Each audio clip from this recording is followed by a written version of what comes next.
Então, boa tarde a todos. Em nome da Confraria Dom Vital, eu gostaria de bem recebê-los e agradecer a presença de todos.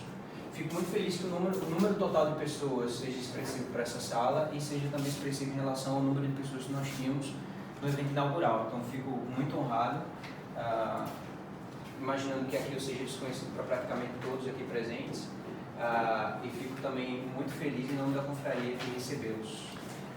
Eu gostaria de iniciar com a oração e aí depois eu introduzo o tema da nossa aula, da nossa palestra. Okay? Em nome do Pai, do Filho e do Espírito Santo. Amém. Inspirai, Senhor, nossas ações, inspirai-nos a realizá-las para que vós comece e vós termine tudo aquilo que fizermos. Ave Maria, cheia de graça, o Senhor é convosco.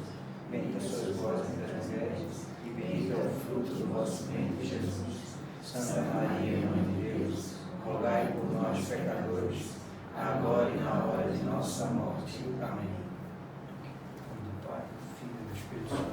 Amém. Pois bem, se você puder me conciliar, eu fico feliz. Vamos lá.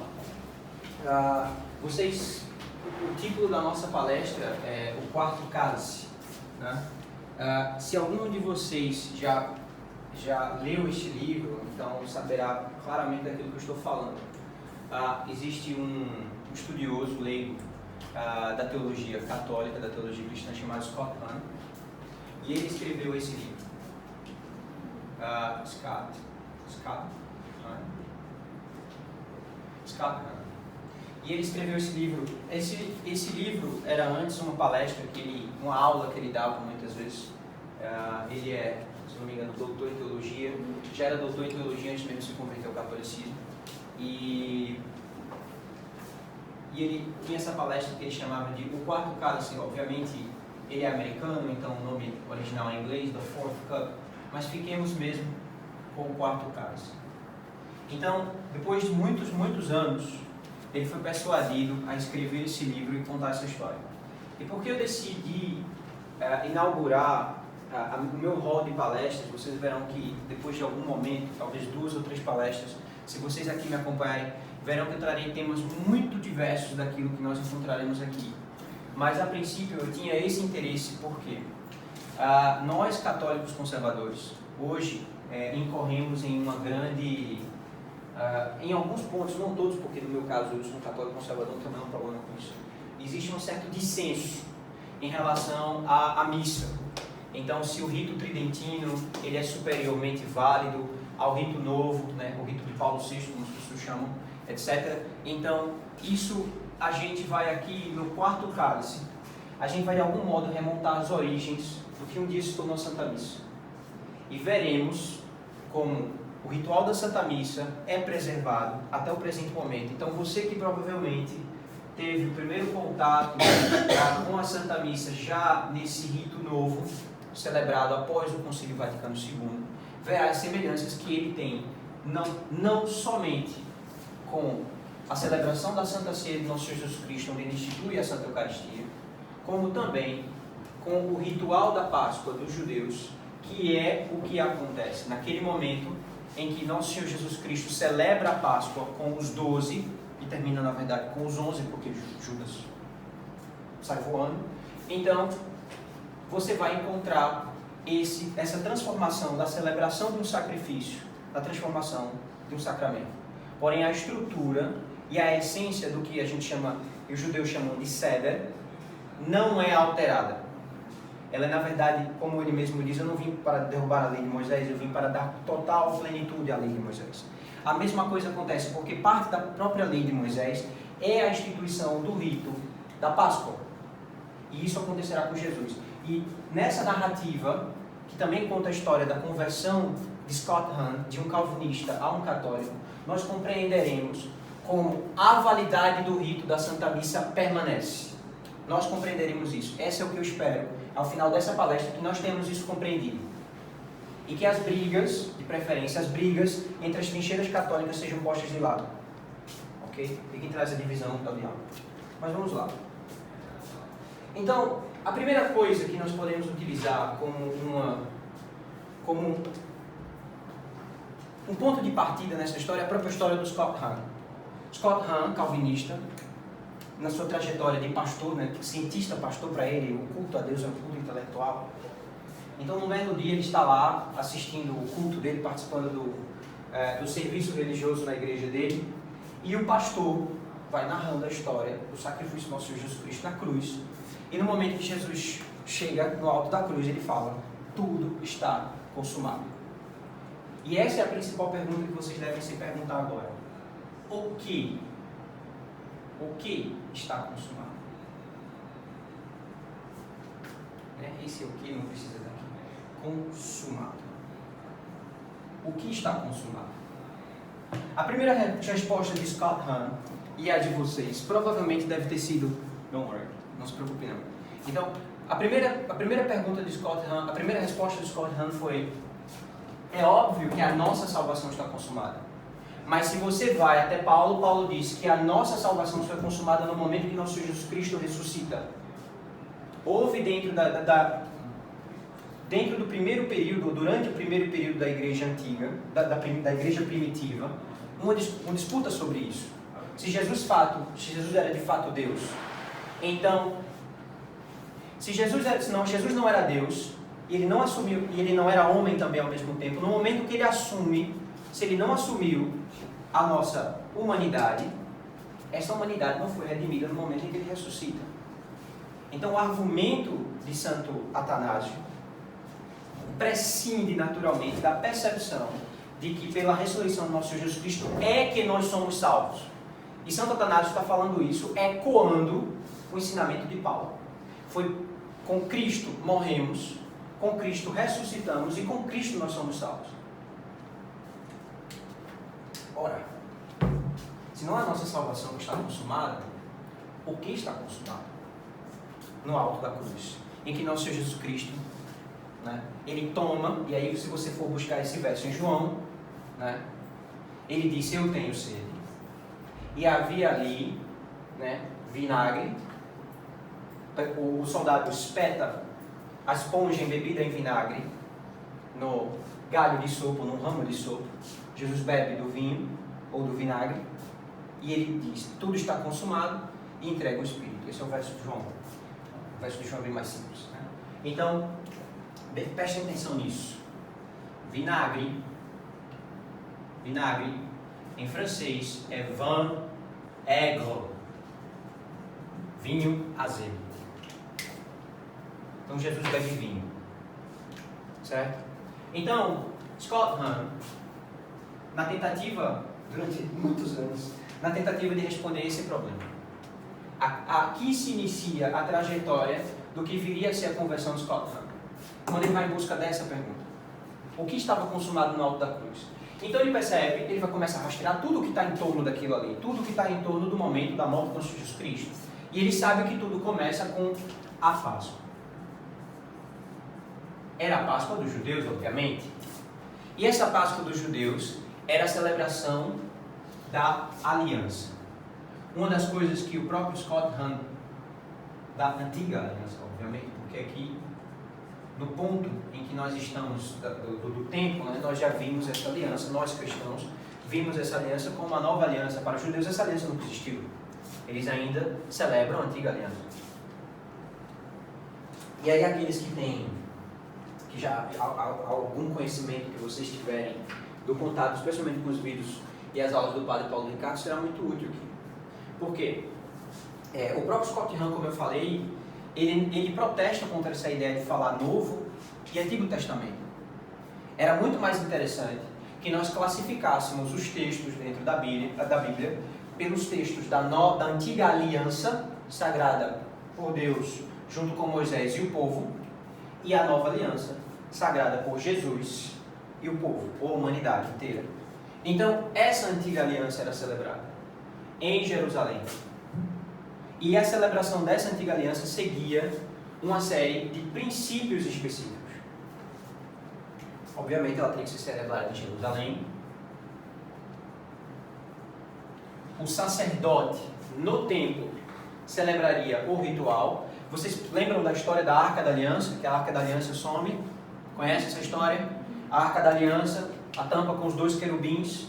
Se vocês devem ter se lembrado da passagem, o o sumo sacerdote mata a vítima sacrificial, colhe o sangue dela, com um ramo de sopo ele asperge o precipiatório sobre a arca da aliança, onde ali habita a presença de Deus.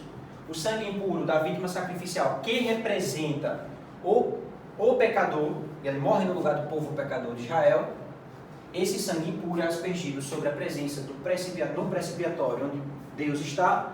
Esse sangue é purificado pela presença divina de Deus num determinado momento, e enquanto isso, além disso, isso aqui é feito já depois do êxodo, certo? Depois que eles saem do Egito e encontram a terra prometida, porque aí é quando Deus dá a orientação de formar a arca. Mas você volta um pouco mais e você vai encontrar no Egito, a 7ª praga do Egito, é quando Deus, o anjo de Deus, ou Deus mesmo, passará pela terra do Egito e matará o primogênito de cada família e animal. O povo judeu deveria pagar essa sentença também, junto com o povo egípcio.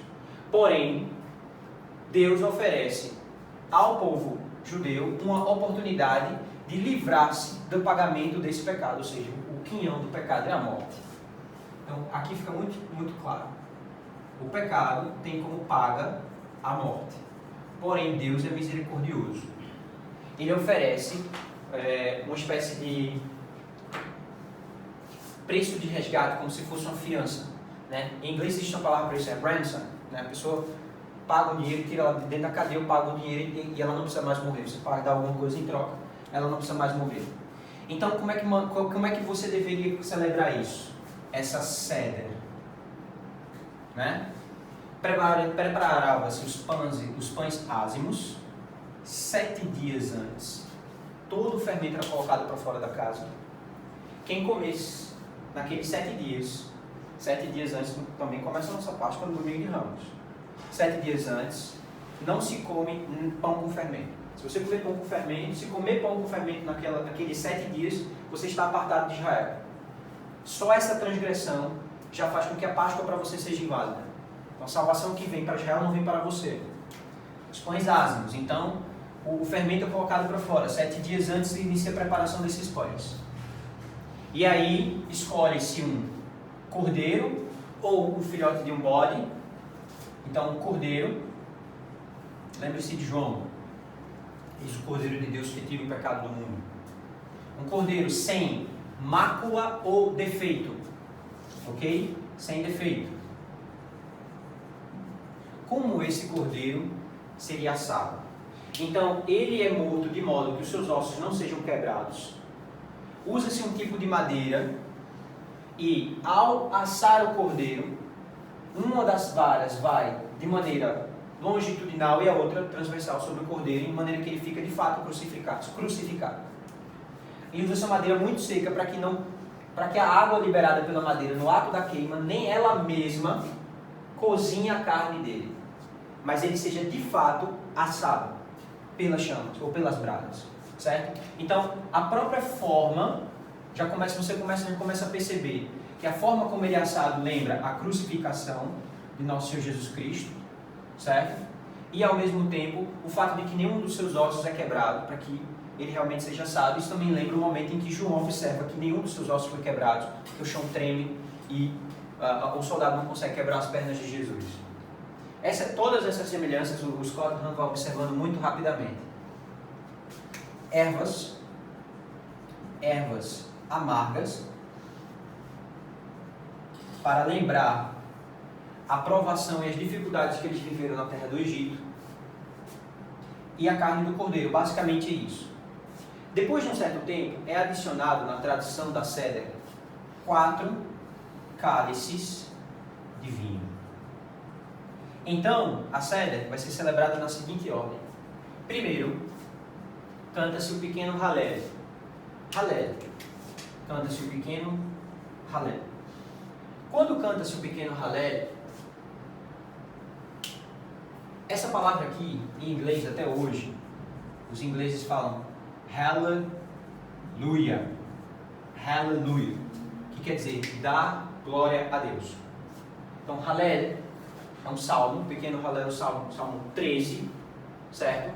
ele vai até o Salmo 14, que a gente pode chamar também de Salmo 14, mas chama de 13b. Esse é o pequeno Halel. Mais adiante ele canta o grande Halel, que é do Salmo 14 até o Salmo 18. Eles cantam esse salmo e iniciam a Seder comendo. Eles cantam o salmo, eles cantam o Halel com o cálice, o primeiro cálice de vinho, e comem as ervas.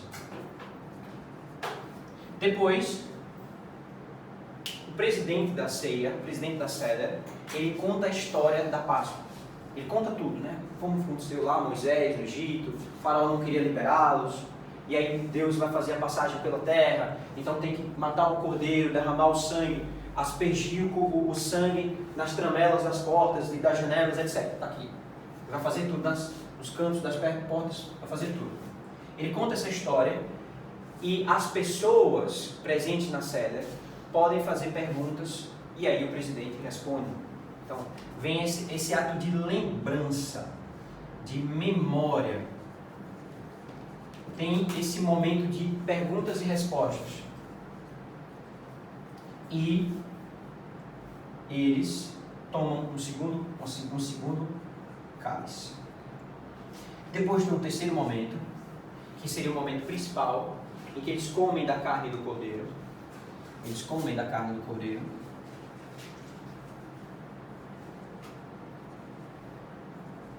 E depois, eles tomam o terceiro cálice. Esse terceiro cálice é chamado de o cálice da bênção. Scott Hahn vai observar que no momento que nosso Senhor Jesus Cristo, que a gente vê isso todo dia na Santa Missa, especialmente se você observa a missa em português, mas obviamente se você vai à missa tridentina e você consegue entender o texto em latim, Jesus diz: tomai e comei, tomai e bebei, este é meu sangue, o sangue da nova e eterna aliança, que é derramado por vós e pela salvação de muitos. Isso. Este momento em que ele pega esse cálice e pronuncia essas palavras, é esse momento aqui. É nesse momento, no cálice da bênção. Jesus ressignifica a expressão, ressignifica o rito, ele já altera o rito no cálice da bênção. Então até aqui, eles celebraram igual. Certo? Sim, perdão, se eu não me engano, deixa eu olhar minhas notas. Tem um momento em que eles comem o pão lá. E é antes, com certeza é antes, provavelmente é aqui.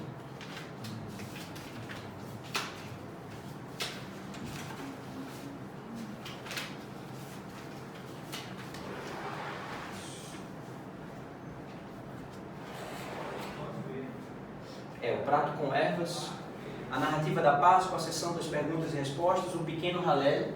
Então eu troquei aqui, o pequeno Halel vinha para cá. O pão, o cordeiro, tudo comido aqui. Na terceira etapa. Cordeiro, o pão, os pães ázimos, depois bebe-se o terceiro cálice, o cálice da bênção. Então come-se a carne do cordeiro e os pães ázimos. Ou seja, esse rito que nós celebramos na igreja é justamente o momento em que vamos beber o cálice da bênção. Esse cálice que sela a aliança.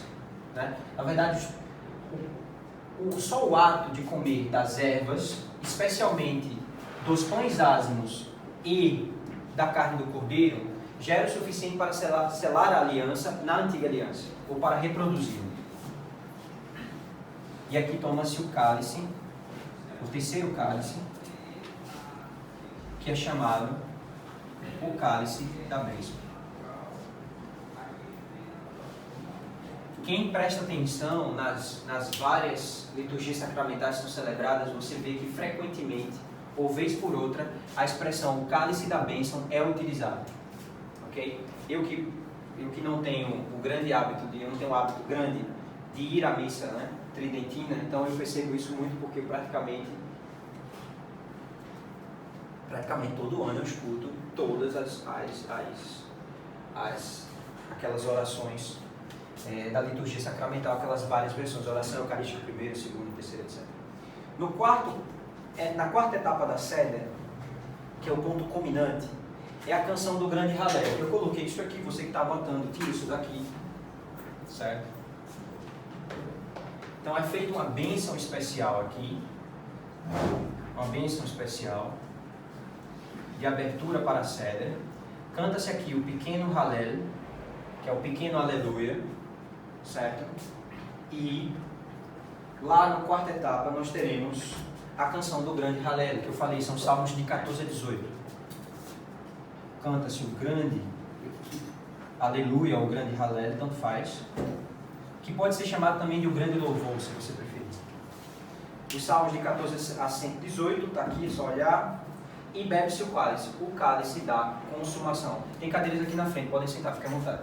Sem a menor cerimônia. Aliás, se qualquer um de vocês tiver qualquer pergunta, é só me interromper, eu não tenho o menor problema sem interromper. O grande Hallel e bebe-se o quarto cálice. Pronto.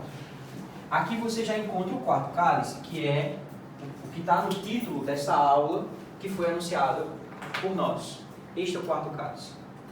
Jesus, quando inicia sua vida pública, ele passa 3 anos com os 12. 3 anos ele celebrou a Páscoa. Ele celebrou 2 a esse modo. Então ia a Jerusalém, alugava um local, arrumava-se um cordeiro, sacrificava-se o cordeiro sem defeito. O sangue dele era colhido, né? Mas o sangue já era colhido pelo sacerdote, né? E aí ele seria celebrado. Não tinha mais a Arca da Aliança na época de Jesus para que pudesse fazer aquela aspersão sobre o prescritório. Então o que sobrava era a celebração da Seder. Então o cordeiro, você vê que tem um dos evangelhos, eu não vou me recordar quando, tem um determinado momento que os apóstolos perguntam: e o cordeiro para a gente celebrar a Páscoa? Aí Jesus diz: Deus proverá esse cordeiro. Essa era a última Páscoa, porque as 2 primeiras já tinham celebradas aos moldes tradicionais do Haggadah, se eu não me engano, que é o texto que descreve como a Seder deve ser celebrada. E eles, alguns desses membros apóstolos, eram bastante fundamentalistas e observadores da tradição judaica. Né? Os zelotas, os que zelavam pela tradição de Israel. Então, se hoje, por exemplo, vamos dizer, por exemplo, que o padre, ao celebrar a missa, ele esqueça de executar o rito da comunhão, por exemplo. Né? Então a gente celebra lá, diga, só um momento.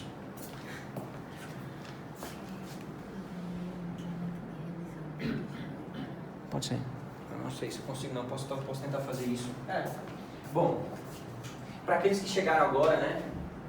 Vocês agradeçam a patroa ali, Dona Mariana. Eu não iria fazer um momento de revisão, não, mas as pessoas me pediram, ela pediu para eu fazer um momento de revisão para aqueles que chegaram e ficaram voando. O que eu vim explicando até o presente momento é o que seria esse quarto cálice que deu nome a essa aula, né? Que dá início a essa aula. O quarto cálice não é um nome cunhado por mim, é um nome cunhado por uma palestra que Scott Humphrey deu durante muitos anos e transformou num livro. Toda a busca pela resposta que culmina nessa palestra e nesse livro é quando ele, na sua igreja, num culto calvinista, ele é de origem calvinista em termos de fé, o pastor fala daquele momento em que Jesus, no alto da cruz, diz: tudo está consumado, e o pastor mesmo, que não tinha planejado nada daquilo, ele fala assim: curioso, eu não sei o que foi consumado. Scott Hahn fica maluco, né? E ele pensa que o que havia sido consumado era a salvação, mas a nossa salvação só é consumada no momento, no ato da ressurreição do nosso Senhor Jesus Cristo. Então, enquanto ele morre ali na cruz, ele diz: tudo está consumado, e ele entrega ao Espírito, a salvação dele, a nossa salvação não foi consumada ainda. Certo? Então, ele vai em busca de descobrir o que é que está consumado.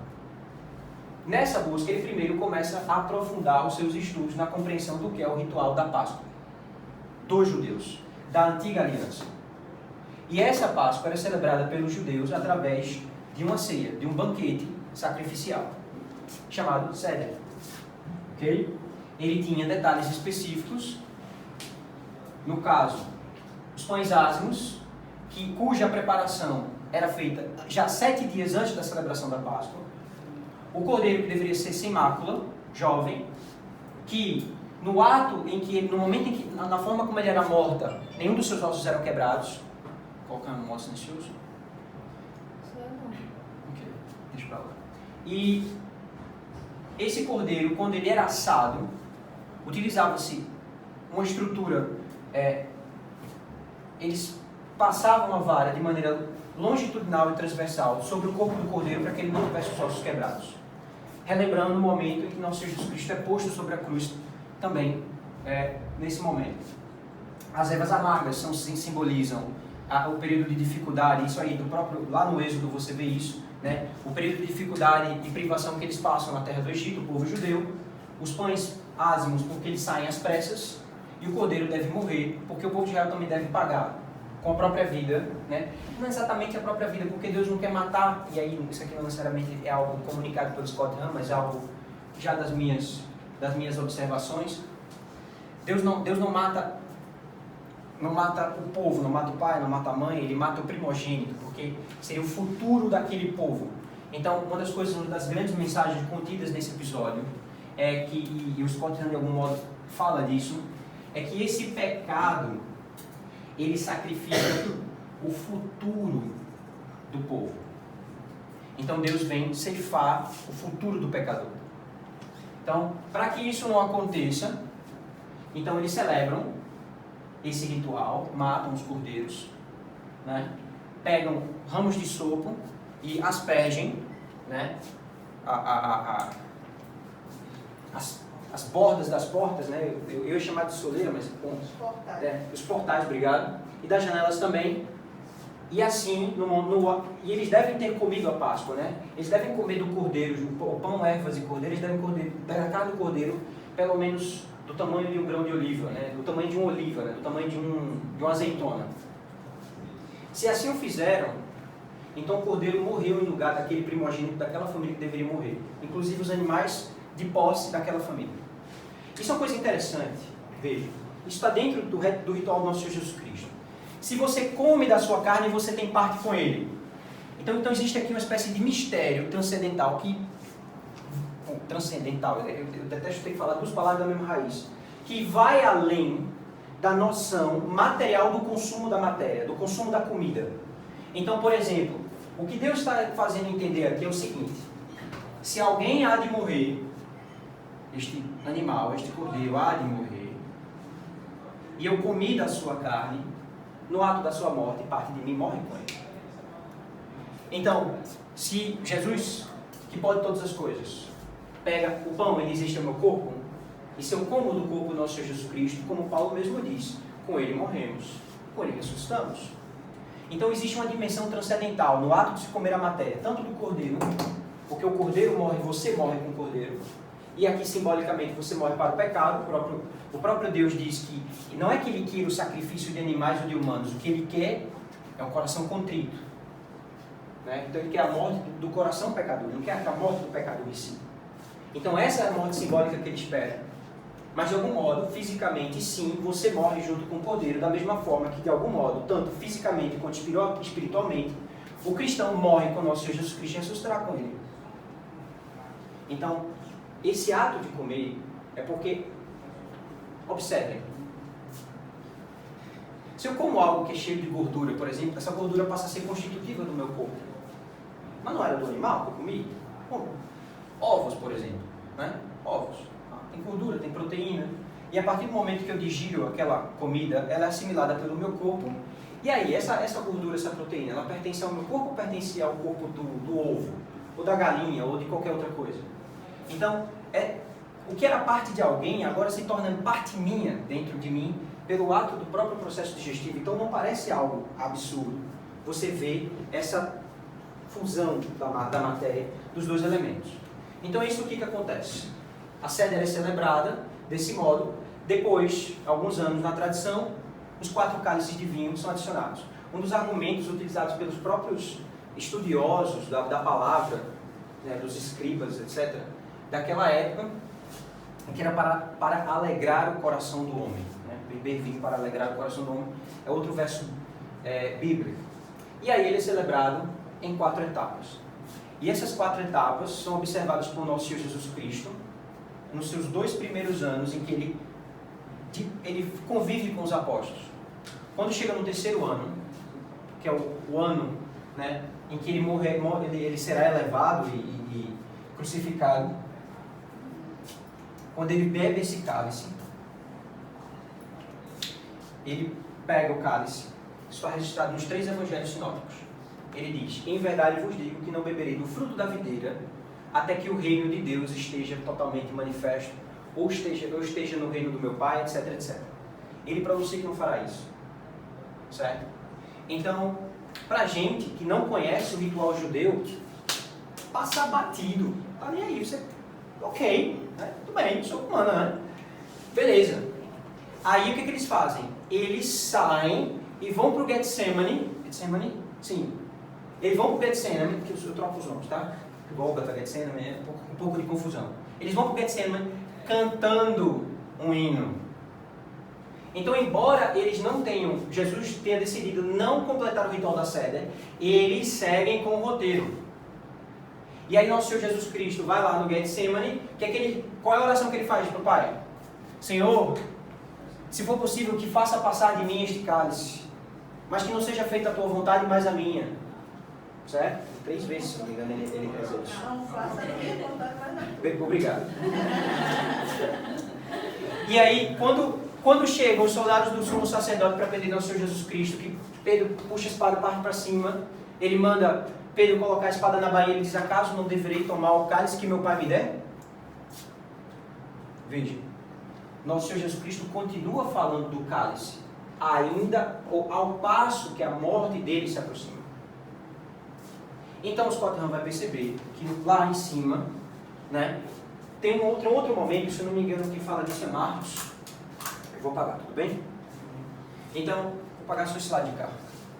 Então, tem um determinado momento, Marcos fala que havia vinho, e enquanto crucificavam o nosso Senhor Jesus Cristo, deram a ele vinho e ele recusou-se a tomar. Ele recusou-se a tomar. E aí, nosso Senhor Jesus Cristo, estando tudo consumado, né, já que todas as coisas tiveram sido feitas, na mesma hora que o sumo sacerdote sacrifica o cordeiro lá no templo de Israel, lá no templo de Jerusalém, nosso Senhor Jesus Cristo diz isso e entrega o Espírito. Aí ele fala, eu tenho sede.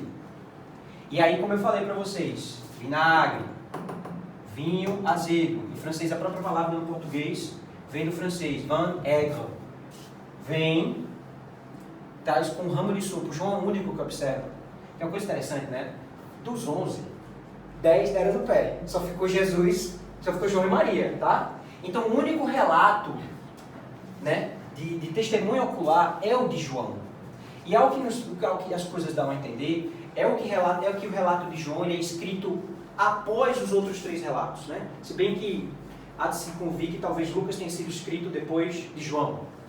Mas você vê que quando você tenta observar, o próprio Scott Hahn tem muito trabalho nisso, porque o que ele vai fazendo? Ele coloca o que tem um evangelho, o que tem outro, e ele vai completando a percepção da Seder em camadas, porque à medida que ele traz um evangelho, outras coisas ficam claras, e todas as outras coisas que ficaram vacantes, ficaram nebulosas, são esclarecidas com o relato ocular de João. Então João percebe que no momento que se oferece o vinho ao nosso Jesus Cristo para ele tomar, é também um ramo de sopo, que era o ramo de sopo que era utilizado para aspergir o sangue da vítima sacrificial. Então, toda a semelhança dos elementos da celebração da antiga aliança estavam presentes nesse momento. Então, nosso Senhor Jesus Cristo entrega o Espírito, ele bebe o vinho, e entrega o Espírito, e ele diz, está consumado. E aqui, Scott Hahn já tinha a resposta daquilo que seria a sua pergunta inicial. O que estava consumado? O que estava consumado era, por um lado, o próprio sacrifício da Páscoa. Havia necessidade, porque o último cálice que é bebido na Seder é o cálice da consumação. Então ele usa a mesma palavra, tudo está consumado. Ele entrega-se, né? Ele entrega agora o seu corpo, né, na cruz, seu sangue também. E aí, por exemplo, outra coisa interessante a se notar, nós sabemos disso, é que no momento que o soldado traspassa o lado do nosso Jesus Cristo, jorra dali sangue e água. Todos os 4 cálices de vinho que são bebidos na Seder são misturados com água. Então é outra coincidência de elementos. Então está consumado isso, o sacrifício do cordeiro. A instauração da nova aliança está consumada. Ok? Este é o primeiro dado importante. Então, aos moldes da celebração da antiga aliança, Jesus instaura o que nós chamamos da Santa Eucaristia. E aí o Scott Hahn, que a esse momento já era um presbítero calvinista, ou seja, ele celebrava o culto. Ele sentia em si a necessidade cada vez maior de renovar a sua aliança com o nosso Senhor Jesus Cristo.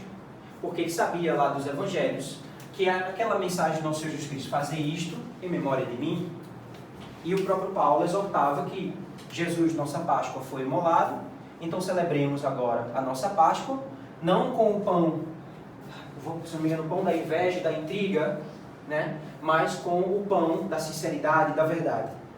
Então Scott Hahn sentia muito essa grande necessidade de querer encontrar uma nova forma de que o rito calvinista incluísse a celebração dessa aliança, dessa nova aliança. E cada vez mais, o que é mais engraçado é isso aqui que eu interessante. Quando ele chegava e começava a conversar com os membros, né, da igreja, as pessoas, você está soando muito católico. Isso é coisa de católico. E aí tem aqueles calvinistas, né, que vieram do mundo. Porque aconteceu isso, vocês devem conhecer, né? No momento que tem a publicação das alterações do Concílio Vaticano II, muitas pessoas que eram católicas estranharam demais toda aquela mudança e resolveram buscar outras congregações, né? As seitas, e aí vai. Bom, a questão é a seguinte, muitas pessoas que já vinham do cenário católico dizem, rapaz, olha, eu saí da igreja católica, você está querendo fazer voltar, é isso? E ele abominava católicos naturalmente, ele simplesmente pensava que os católicos eram realmente, teologicamente, errados, eram sacrílegos ou blasfemos, qualquer coisa do tipo. Então ele não tinha a menor empatia com a teologia, com o rito católico. Mas o que ele percebeu é que, de fato, havia a necessidade de se realizar, de se celebrar essa aliança, essa nova aliança que o nosso Senhor Jesus Cristo instaurou. Em que ele, especialmente, isso o próprio Scott Hahn fala, em que ele transforma um sacrifício agora em um sacramento. E essa é outra coisa que fica muito forte na cabeça desse autor, é que realmente não era mero símbolo. O próprio nosso Senhor Jesus Cristo deixa muito claro que este sangue, e este pão e este vinho são verdadeiramente sangue e verdadeiramente corpo de nosso Senhor Jesus Cristo. E é o que vai acontecer. Ele decide começar a estudar numa faculdade de teologia católica, onde ele pudesse ler e discutir melhor a teologia cristã do princípio da igreja. Porque como a teologia protestante já não oferecia as respostas, então ele já se via estudando primeiro os grandes padres da igreja. São Cipriano, Tertuliano, Santo Ambrósio. Você quer falar alguma coisa? Certo. Então, ele estudando os padres da igreja, ele via como os padres da igreja estavam indo, né, estavam confirmando a percepção dele. Dessa, por favor. Então, foi tentando buscar a resposta do que está consumado, que ele percebeu que o catolicismo era realmente a igreja verdadeira, ou que estava certa, o que fazia mais sentido. É o que ele vai perceber. Na verdade, eu acho que a melhor forma de dizer essa frase que você está tentando dizer agora é que Scott Hahn se dá conta de que a Igreja Católica era aquela que ainda e a única que celebrava o rito dessa aliança selada com o nosso Jesus Cristo de igual modo desde o momento fatídico ali, desde a Quinta-feira Santa. Essa questão da Quinta-feira Santa ou não, aí tem toda uma outra história, porque existem duas formas de contar o calendário.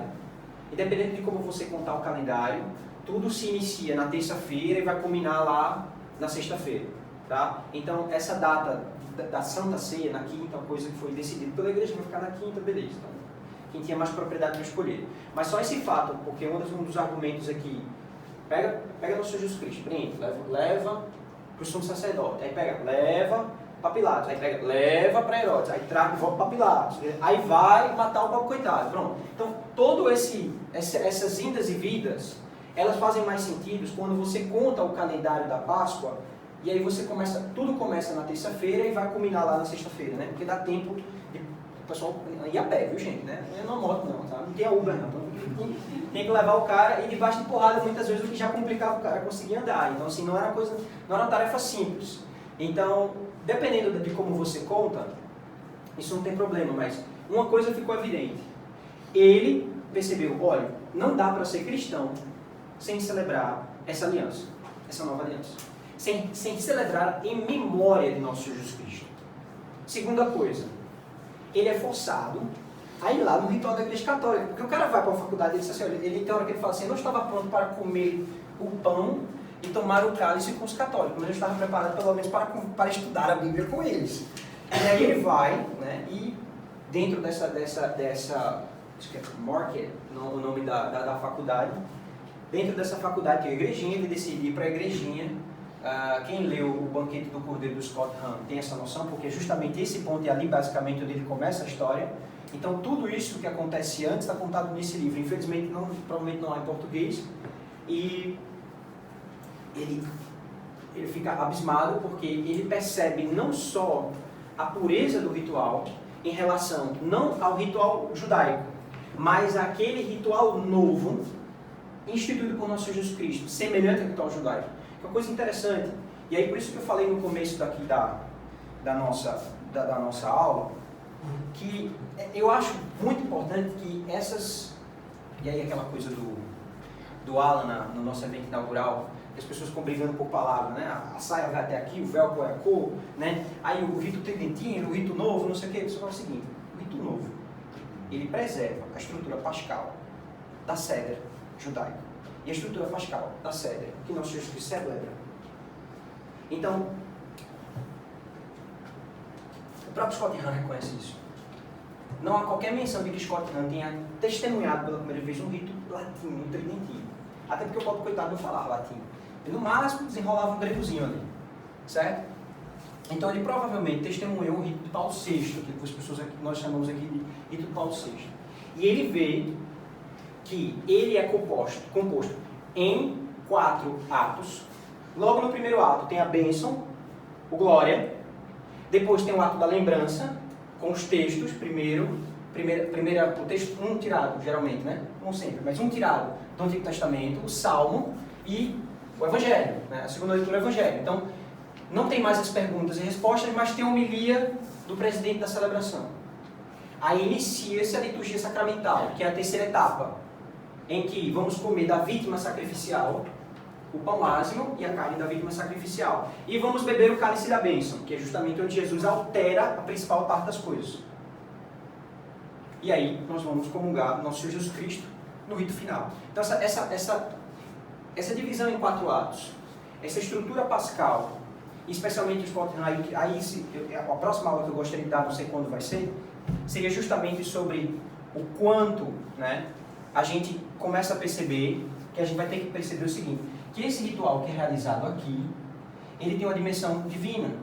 E essa dimensão divina, na realidade divina mesmo, ela é transmitida especialmente pelos textos do Apocalipse. E aí nós precisamos também entrar nesse âmbito, da percepção de que o rito da Santa Missa não é uma mera regra. Não é uma mera regra. Ainda que ele esteja ligado à nossa ancestralidade, né, pelo menos ancestralidade religiosa, desde a primeira aliança, que isso é uma coisa interessante, isso é uma coisa que me marcou muito quando eu li o livro. Não é que o nosso ritual seja um ritual que remonta a 2000 anos. Ele remonta ao ato da liberação de Israel no Egito. E se você tiver alguma outra noção dos outros sacrifícios que são oferecidos pelos patriarcas antes dele, né, como por exemplo o sacrifício de Isaac, né, pega a pedra em Betel, bota em pé, aí não tem nada, ele derrama um pouco de óleo, né, você dá daqui para frente 10% do que é meu, eu darei ao Senhor. E isso é uma coisa interessante, é uma mera digressão, que parece que a gente não estuda a história sacrificial na Bíblia. Então, por exemplo, a gente chega na igreja, a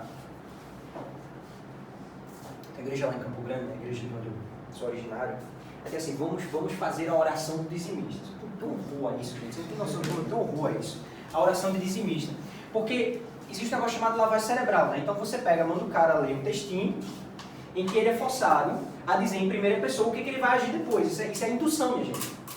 Então quando você pega e conta a história da Bíblia, você vê, você pega, quem é Jacó?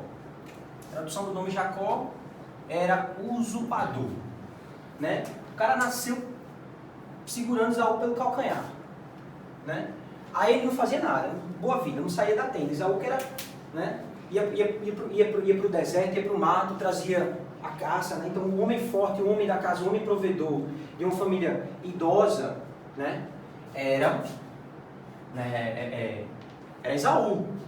Beleza. Aí Jacó, com o auxílio da mãe, né? Primeiro Jacó pega Esaú pelo estômago, né?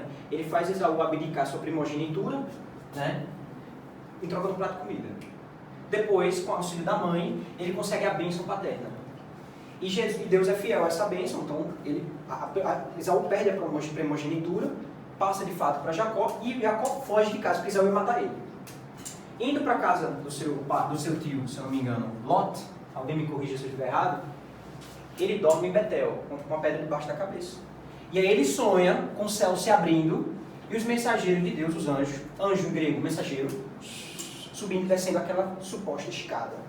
É o que ele conseguiu descrever, né? Não é uma escada, mas era alguma coisa perto disso. Então Deus diz a ele que estará com ele todos os momentos. Você tem noção da trairagem que o cara fez para conseguir a bênção? E Deus, ele não chega assim, ó, é inválido, valeu? É tipo assim, ô Arnaldo, valeu ou não valeu, né?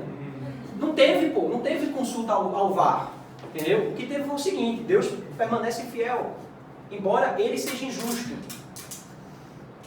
Coisa interessante, aí você faz aquele exame de consciência, né? Eu sou um verdadeiro, né?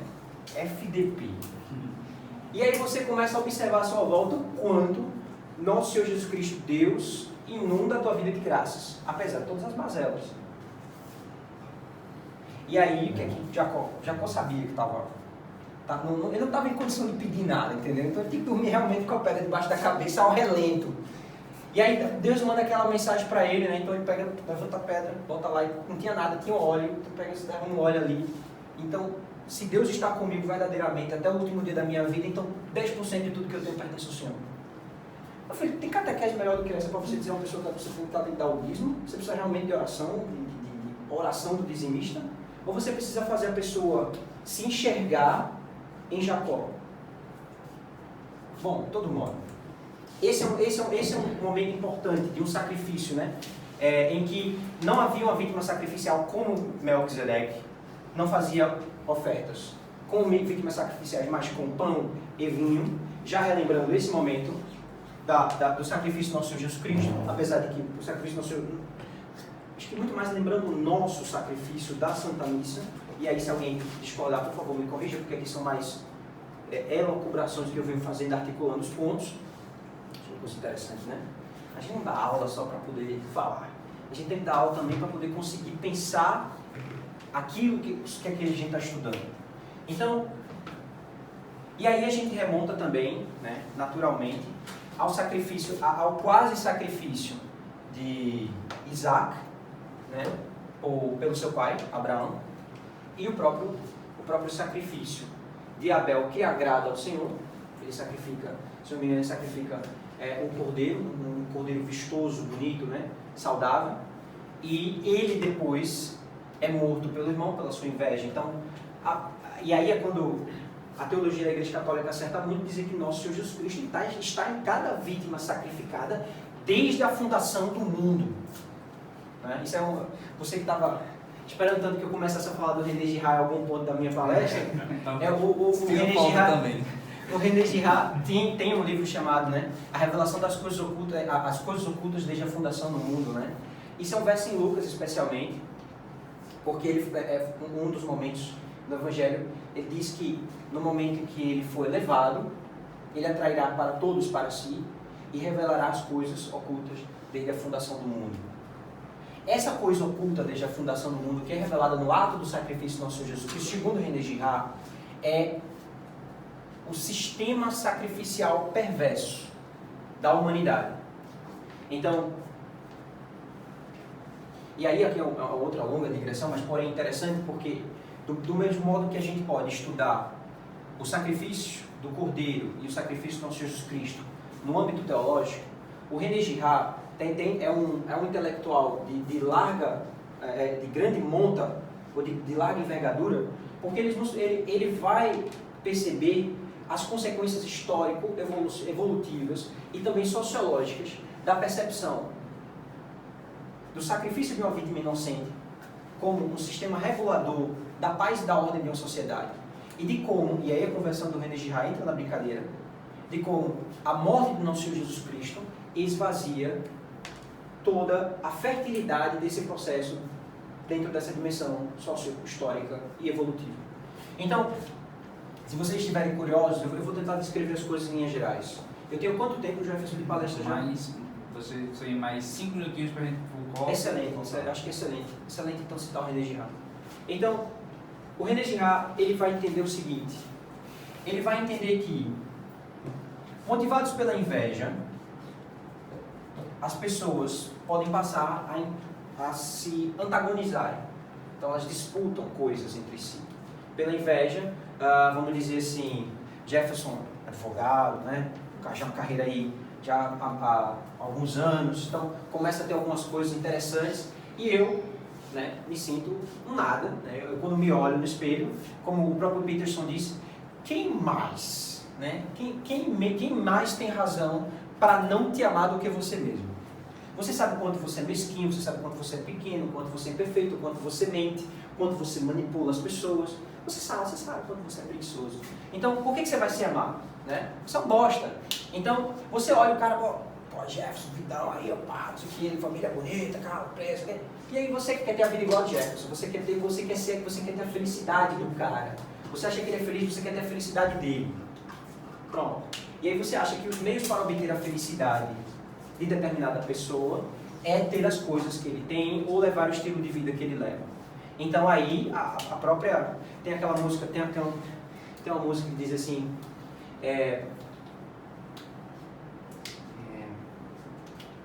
um dia um homem inventou a roda e a roda inventou o feio. Um dia o feio inventou a moda e toda a moda amou o feio. Bom, então vem um cara lá, ele consegue status dentro de uma sociedade, todas as pessoas começam a invejar porque começam a querer ser como ele. Mas provavelmente um outro elemento será antagônico a ele e todos os outros elementos da sociedade vão imitar a um e vão imitar a outro. É a famosa polarização.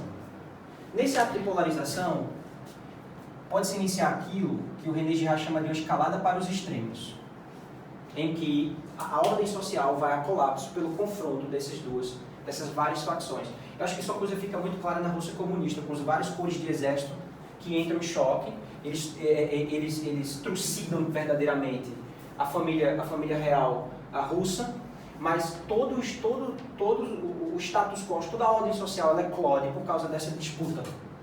Certo? É uma relação de Estado próximo também. Exato. E o interessante é ver como a ordem social estabelecida pelos russos ela é extremamente frágil.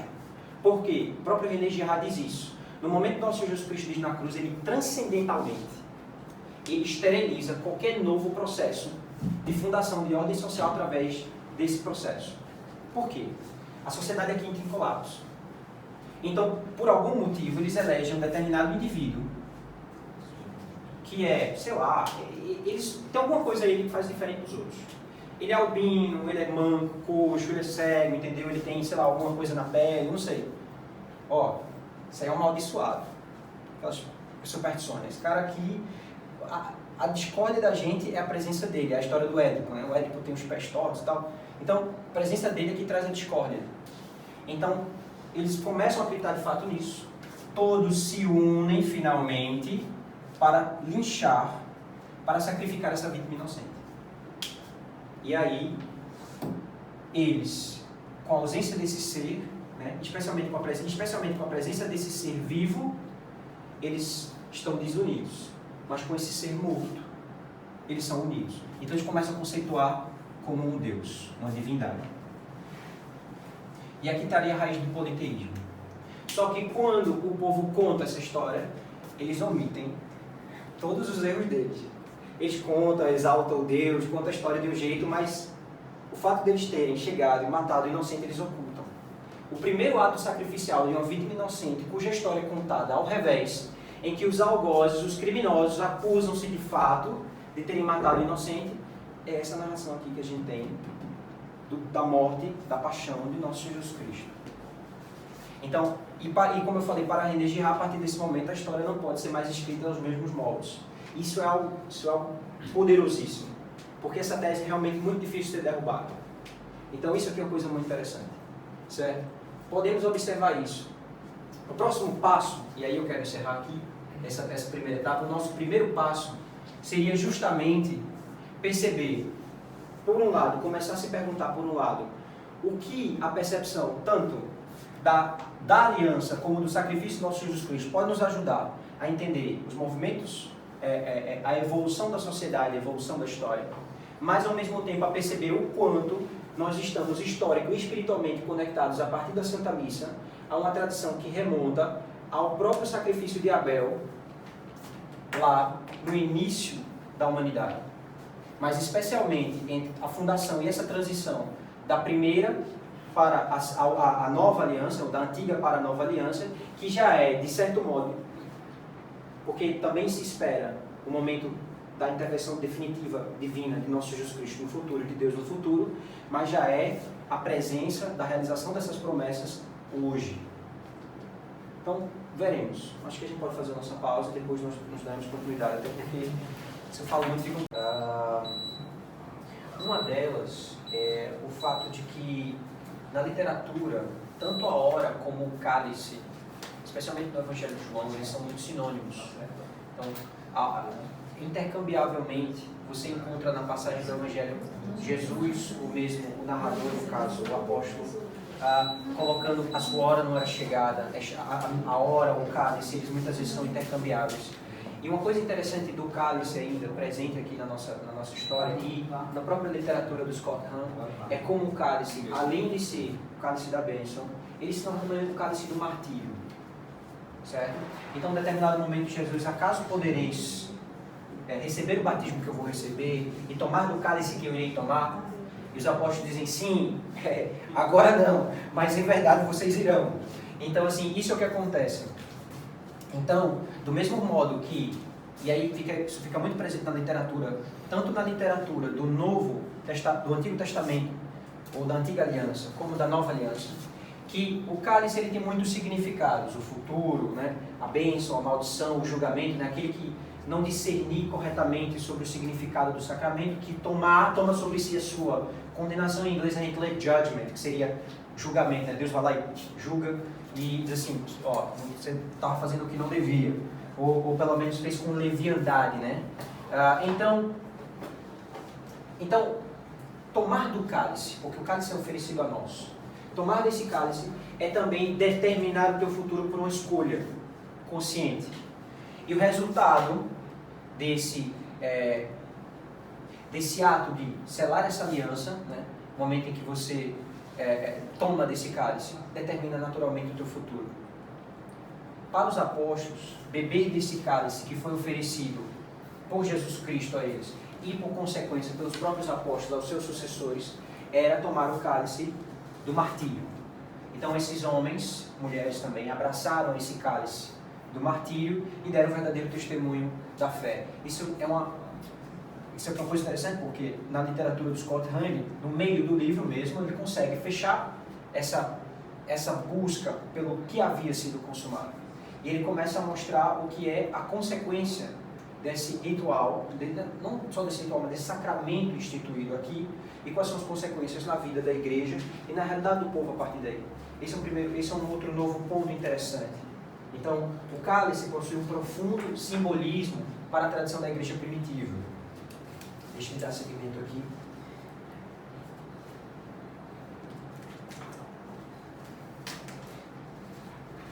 Em um determinado momento, o próprio Hahn vai ao Catecismo da Igreja Católica consultar e perceber que para os católicos, em nenhum dado momento, apesar do que a literatura protestante vem dizer, os católicos não matam uma nova vez o nosso Senhor Jesus Cristo sobre o altar, certo?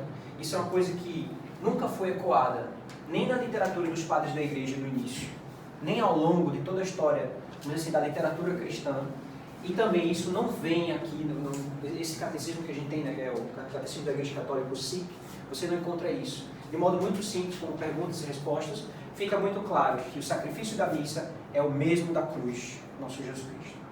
Ele é totalmente igual, quase totalmente igual. Ele é de fato o mesmo sacrifício, só não o mesmo sacrifício porque as espécies e o modo como ele é celebrado não é exatamente o mesmo, porque não há necessidade de Jesus morrer uma outra vez. Somente por isso. Mas para os católicos, o sacrifício de nosso Senhor Jesus Cristo na cruz é o mesmo daquele que é feito no altar, em que as duas espécies de pão e vinho são transformadas, são transubstanciadas no corpo e no sangue, e ali nós comungamos para com ele morrer, com ele ressuscitarmos.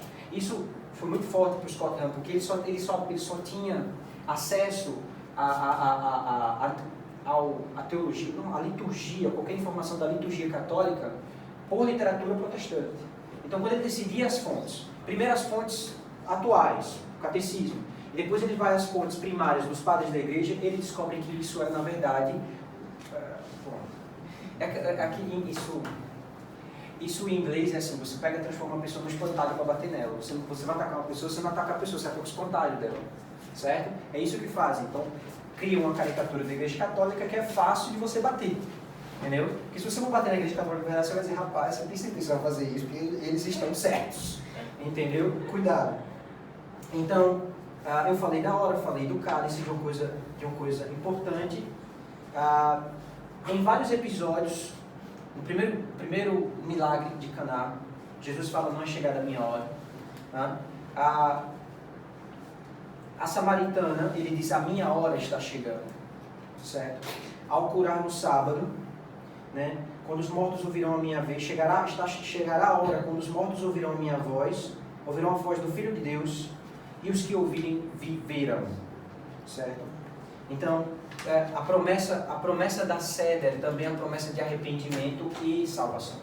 Este momento em que Jesus Cristo é elevado e ele é imolado, essa hora que é chegada, não só é a hora do sacrifício, é a hora também em que os mortos obterão a vida, terão a sua vida restituída.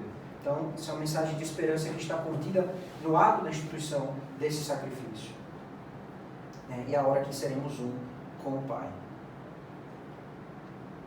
Certo, já falei isso.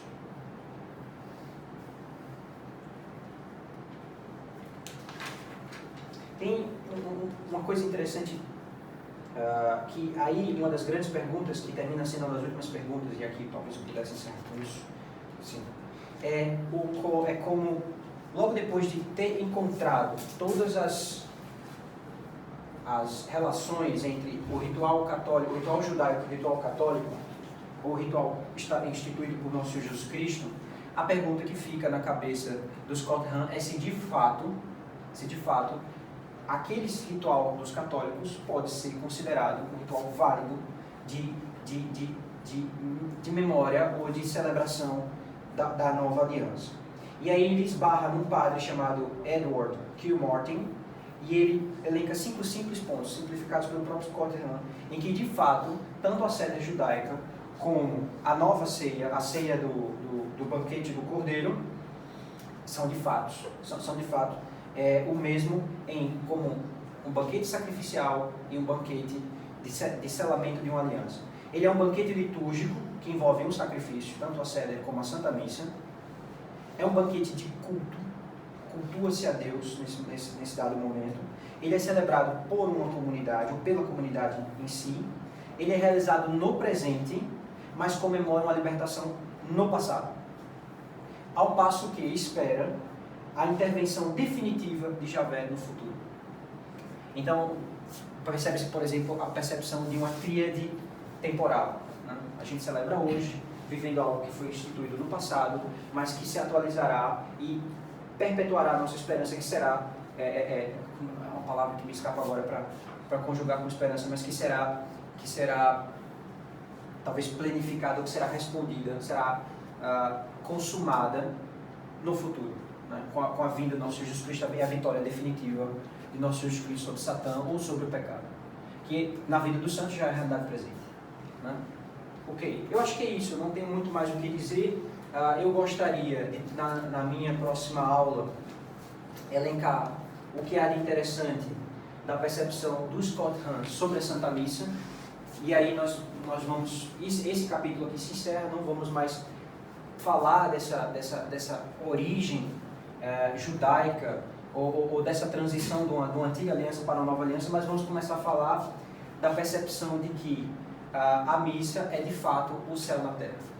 Ela já é a vinda do nosso Senhor Jesus Cristo. Ela é o céu na terra. É o momento em que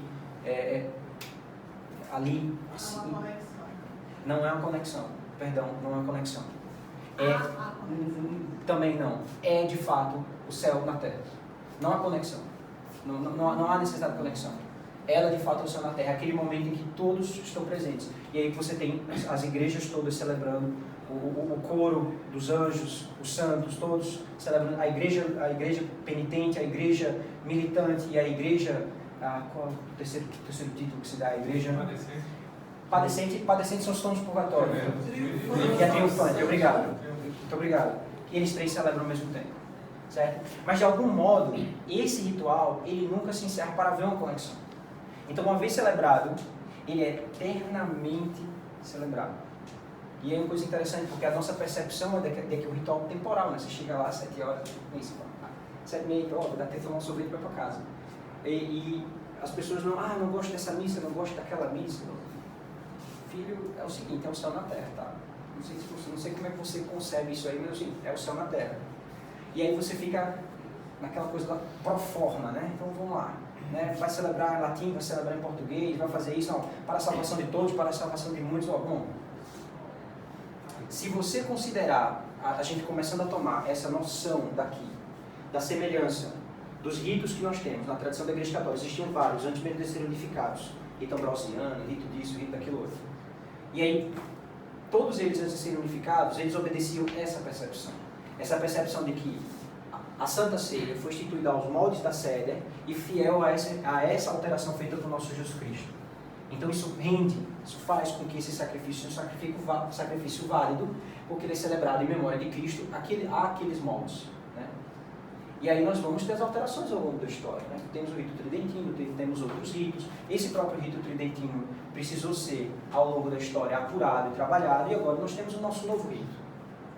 Mas antes de simplesmente se preocupar com o fato de, peraí, vamos lá, fazer um checklist aqui. Tem cordeiro? Tem. Tem pão ázimo? Tem. Tem ação de graça? Tem. Ao invés de você ficar pensando somente nisso, o Scott Hahn vai querer que você não fique só nessa etapa e passe a uma próxima percepção. À luz do Apocalipse, nós vamos perceber que a Santa Missa não é só, as palavras que eu vi em inglês na minha cabeça, mas não é só o rememoramento, né? A atualização desse sacrifício. Ele é um momento em que céu e terra são um só. Ali, a Jerusalém Celeste, a cidade de Deus e a cidade dos homens estão ali numa só, presente na Santa Missa. Então é um momento em que nós participamos da eternidade, ainda que presente na temporalidade do nosso mundo. Essa é a nossa percepção, essa é a sua grande batalha do homem moderno, de conseguir sair da sua existência meramente material e temporal e perceber que mesmo que quando eu olho, eu vejo o padre numa túnica, eu vejo os coroinhas ali também nas suas vestimentas, o cálice, metal, né? O pão, né? Pão ázimo, matéria, vinho, tudo matéria. Mas dentro da dimensão espiritual, nós estamos dentro do céu, naquele momento. Dentro do céu, eu repito. Isso é o que eu gostaria de poder trabalhar com vocês na minha próxima aula e comunicar a vocês, espero comunicar de um jeito satisfatório, mas aqueles que quiserem se antecipar, leiam o livro. O Banquete do Cordeiro existe em português, basta ler, e o Scott Hahn tem a capacidade de escrever de maneira muito simples e muito acessível. Ok? Alguma pergunta? Eu queria colocar uma questão. Por favor. Quando numa missa se dança tango no altar. Isso eu não estou falando que pode ser abstrato, não. Bergoglio fez isso no YouTube, já secretarial. Assim como conversar com marionetes, né? Piloto conversando com Jesus, etc. e tal. Bom, eu acho que eu não tenho autoridade para falar sobre isso. Essa é a minha resposta, não tenho autoridade para falar sobre isso. O que eu posso é falar do conhecimento que eu tenho. Então, né? Quem tem autoridade, né? Quem é um tribunal que vai dizer assim, se dançou tango, ou se dançou alguma outra coisa, ou você quebrou a estrutura do ritual para poder inserir alguma coisa e fez alguma espécie de digressão do ritual, esse ritual é devidamente inválido, né? Porque... Eu não estou falando nem da validade, eu acho que é a questão de sacrilégio, de uma coisa que está uma coisa muito importante e sagrada e está sendo vandalizada, veja, mexida por um de falta de percepção que a missa é o céu na terra. E fica essa impressão. Eu não discordo de vocês. O meu posicionamento é: o que é que eu posso tirar dessa análise? O que é que eu posso tirar dessa observação? O que eu tiro dessa observação é uma coisa que me irrita muito no católico. Minha noiva sabe.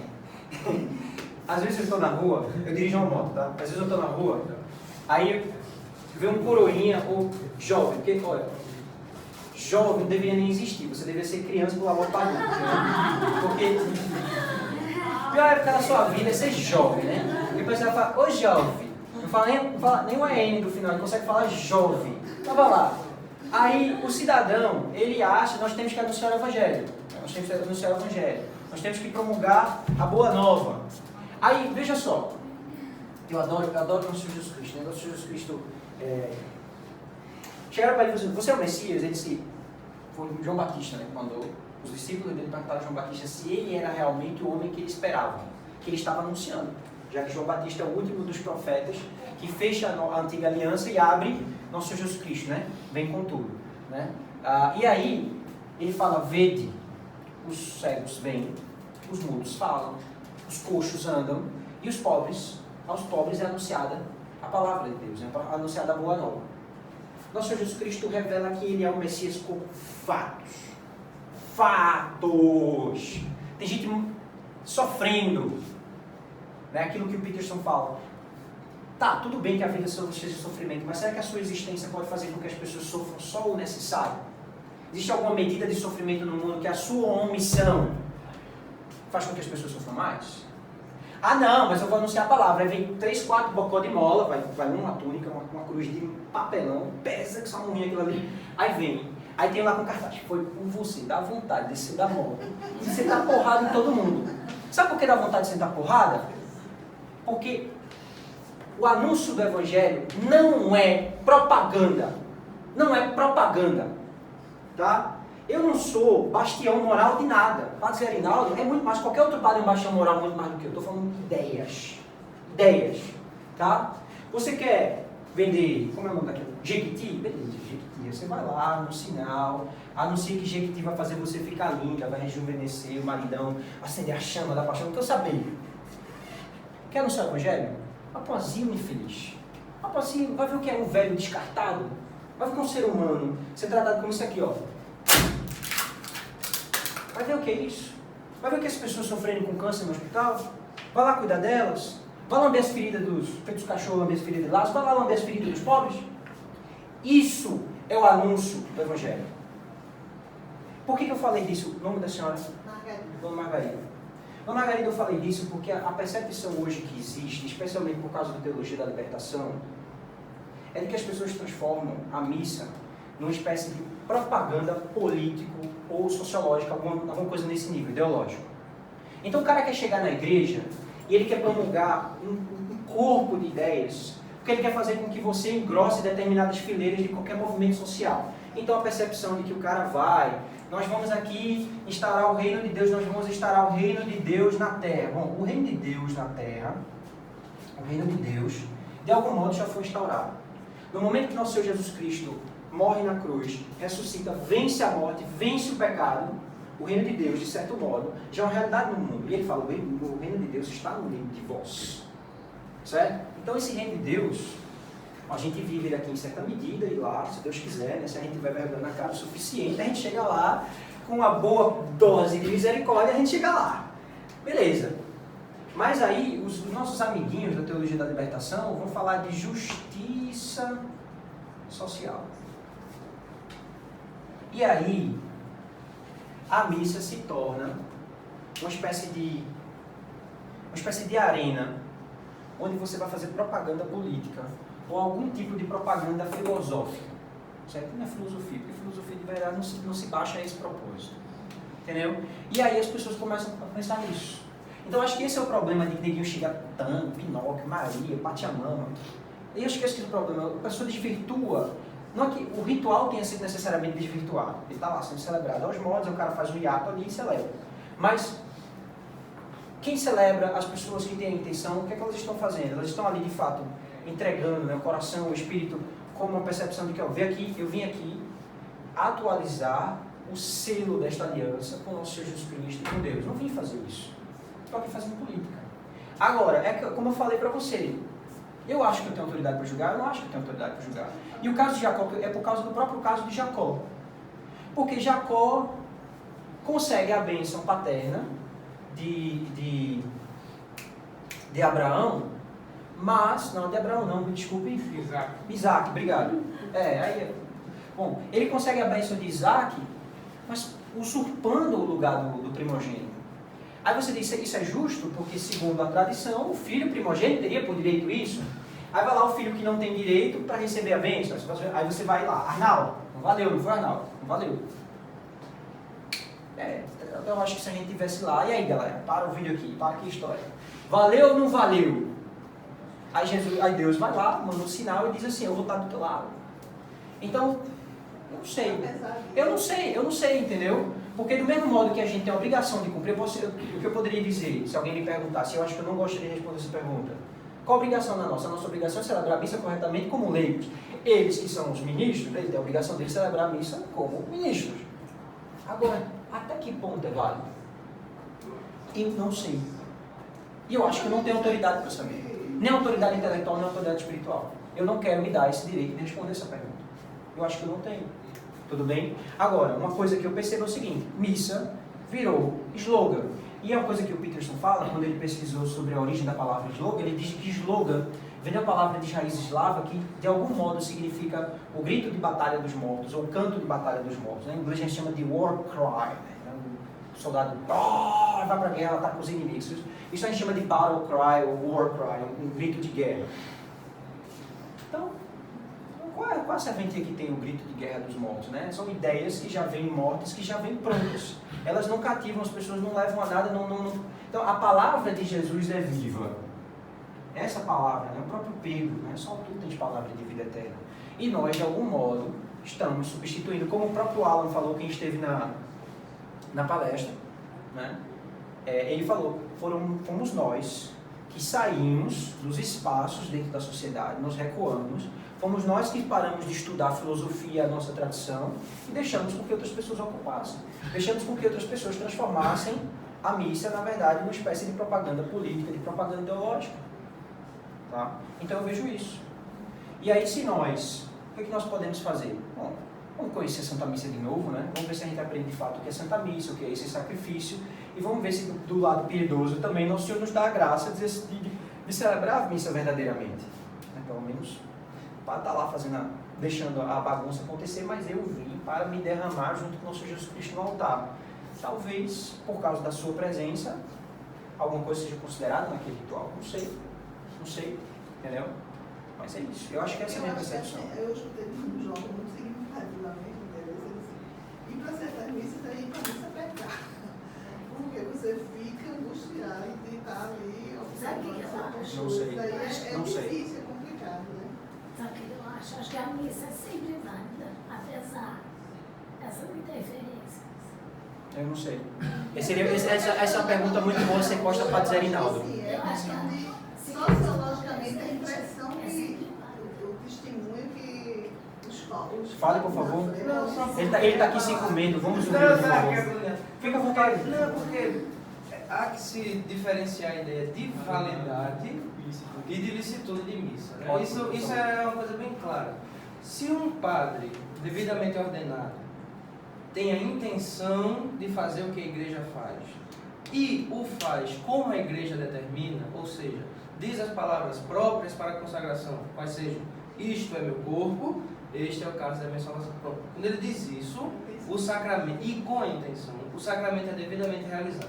Um padre apóstata, celebrando uma missa negra para Satanás, né? E ele diz, isto é meu corpo, este é o cálice da minha salvação. O que vier antes, o que vier depois, Jesus Cristo está ali presente. Então, a questão de validade... Porque ele é o sacerdote, né? Ele é o verdadeiro sacerdote da missa. E por isso que é o mesmo sacramento, é por isso que é o mesmo sacrifício. É o mesmo sacerdote que é Cristo, é a mesma vítima que é Cristo e é a mesma intenção. Né? Então, é o mesmo sacramento. Excelente. Então, validade é o mesmo sacrifício que eu acredito. Né? Então, validade é uma coisa, né? Fique claro. Dance-se tango, o que for, o sacramento acontece. Da mesma forma que, se no Calvário, porque missa é cruz, se dançasse em volta, Jesus Cristo estaria pregado e ali na sua morte os pecados seriam perdoados, a salvação ali, né? Independente do que se fizesse em volta. Então, duas coisas, né? Então, quando a missa ela é celebrada, ainda mais com relação ao tango, deixe-se claro, foi uma dança, não a música, né? A música é tradicional da Argentina, mas a dança em si foi proibida pela igreja por ser uma dança extremamente sensual. Sim, Né?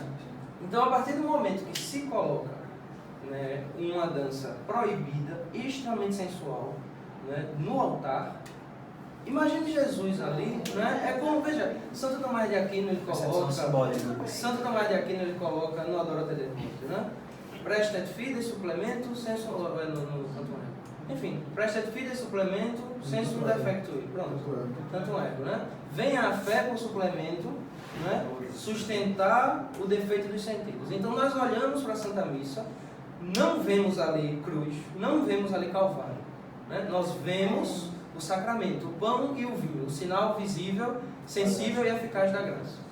Mas ali é cruz, né? E cabe aí a nossa fé, e eu digo até a nossa imaginação, né? Algum exercício, né? Isso, que venha, né? Então, a questão é bem simples. Imagine a cruz. Agora imagine uma pessoa dançando em volta da cruz. Como estava Nossa Senhora aos pés da cruz? Como estava São João aos pés da cruz? Como estavam as outras pessoas que seguiram aos pés da cruz?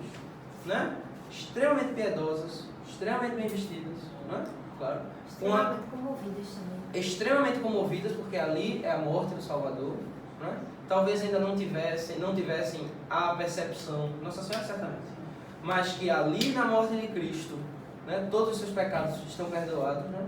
Mas nós agora temos essa percepção, né? Então eu faço até alguma crítica à sua colocação de dizer que não tem autoridade para se referir a isso. Infelizmente a gente se omite, né, de, eu não digo criticar, às vezes é uma crítica mesmo, acaba sendo crítica, de dizer, dançou-se tango no altar, não vou falar nada, né, porque é um cardeal. O que fez, quem sou eu para dizer o que um cardeal fez? Mas aí eu invoco, né, a autoridade da igreja, tá certo? A autoridade dos 1000 anos de tradição, né, e digo até mais, a autoridade do bom senso, né, que na cruz de Cristo, quem, como diz o próprio São Padre Pio, né, quem bate palmas, e ainda mais, né, quem dança, né, quem traz outra coisa, é o demônio, né? Então, infelizmente, quem está na cruz de Cristo batendo palma, eu digo, ignorância essa parte, né?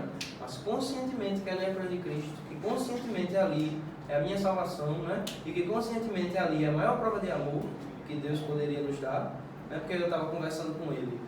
A simples encarnação já foi uma humilhação tão grande para Deus que o pecado poderia já era bastante. Sendo Deus infinito, um ato dele qualquer é infinito. Então a encarnação já seria. Mas seria muito pouco, né? Então o ser humano, por ser falho, precisava de uma coisa muito mais forte para que tivesse noção verdadeira do amor de Cristo. E aí ele quis se humilhar da maior forma possível, né? Então, infelizmente, a gente vê absurdos sendo feitos na missa. Absurdos, tristes, né? Padres, na hora das abluções, fazendo de qualquer jeito, né? Purificando o cálice de qualquer jeito. Às vezes eu não sei se é sem noção, né? De que, eu digo isso porque eu me preparei para dar uma aula sobre a Santa Missa e eu fiz questão de dar essa noção para as catequistas, que o mínimo fragmento de hóstia que fica entre as impressões digitais, eu digo ainda mais, né? Entre as impressões digitais é Deus inteiro, né? E aí eu disse isso a elas e perguntei depois, e aí, o modo de comungar que vocês preferem, né? A partir disso, é na boca ou é na mão? Né? E todas elas unanimemente, né? Então às vezes a gente fica, é um padre que disse, eu não vou contrariar porque é uma autoridade, e as pessoas continuam no erro. Quando eu entendo perfeitamente, eu acho que duas coisas, resumindo o seu ponto, seu nome? Inácio, excelente contribuição, muito obrigado mesmo. Eu acho que duas coisas ficaram muito claras. Então, o dado da validade, bom, ele deu quais foram os critérios necessários para a validade da Santa Missa. Porém, não há necessidade de omissão. Quando eu falei isso, é esse ponto em que eu falei que eu não tinha autoridade para julgar, foi para determinar de onde via essa validade do rito, né? Porque de fato eu me oponho. Agora eu não fico pegando briga. É porque é aquela coisa da gente não, um dos princípios que eu acho que são observáveis é aquela coisa da correção da piedade filial. Então, se você acha de fato que o padre está cometendo um sacrilégio, você padre, você está aqui, vamos conversar, né? E aí você vai lá, e só realmente se houver teimosia, talvez a gente tenha que trazer o caso a público e expor a criatura. E aí eu concordo mais uma vez com você, não só com a primeira parte que para mim foi muito elucidativa, mas você está montado na razão, não há do que se discordar. Alguma outra pergunta? Algo mais? Então eu acho que nós podemos dar por encerrado, até porque nós tínhamos aproximadamente 2 horas. Então eu agradeço demais a presença de todos. Estamos todos nós abertos a críticas sobre qualquer coisa que deva ser feito ou corrigido no nosso trabalho, e que o centro, a confraria Dom Vital, cresça segundo a vontade do nosso Jesus Cristo. Okay?